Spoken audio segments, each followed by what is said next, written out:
Hey, it's Clay, and this will be a video chart on ticker symbol KDMN. We will take a look at the 30-minute time frame.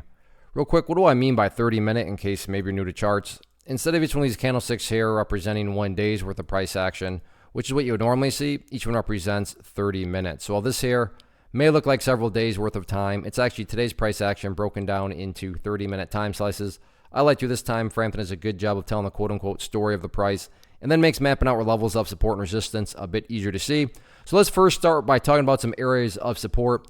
The first level I would talk about is what I would call the ideal level. And if you say, hey, Clay, what would make this chart look the absolute strongest going forward? And that would be if the price can stay up there above $2.15. Now, don't get me wrong.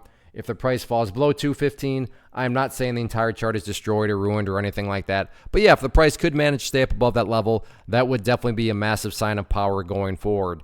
Taking a step back and looking at all this from the bigger picture point of view, that is where the purple line there comes into play, the famous 50-period simple moving average.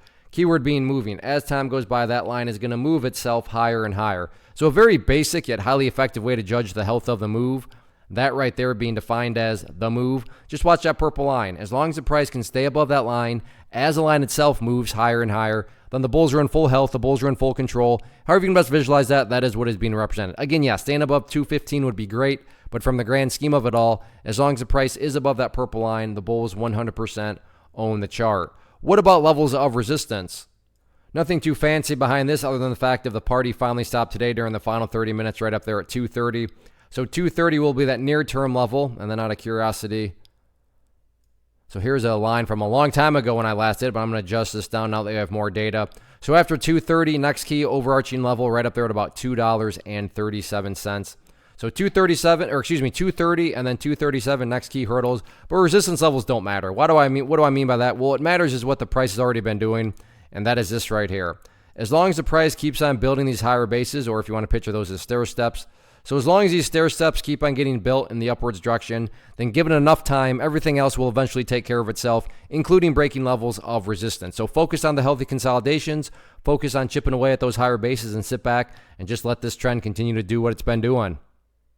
First off, thanks so much for watching the entire video. Real quick, before you go, I want to invite you to a live webinar, web class, training, workshop, online event, whatever you want to call it, but it will be me live revealing to you what I've discovered that has allowed me to transform myself from being an employee to being my own boss, including how I had only one losing day out of 73 days in total. I'm going to cover 3 keys that have helped me unlock profitable consistency within the markets. The first key is super weird, but in a productive type of way. The second key is super awesome because it quite literally is wired into our DNA as humans, making it very easy to use. But in a cruel way, this becomes a pitfall for many traders. I'll explain it all though, including how to avoid the pitfall that it creates for some. And yeah, the third key, when you hear it, sounds way too good to be true, but it's not, and I'll show you how it all works. Then at the end, I open it up for a question and answer session that is, again, totally live. Even if you can't make the live session, please still sign up as it will be recorded, and you can go back and watch the replay that I will send you. Click the image on the screen or click the link down in the description box so you can get the date and time and claim your spot, which I should note is limited due to the fact that this truly is a live event. If you have any questions, let me know. If not, I'll be seeing you soon.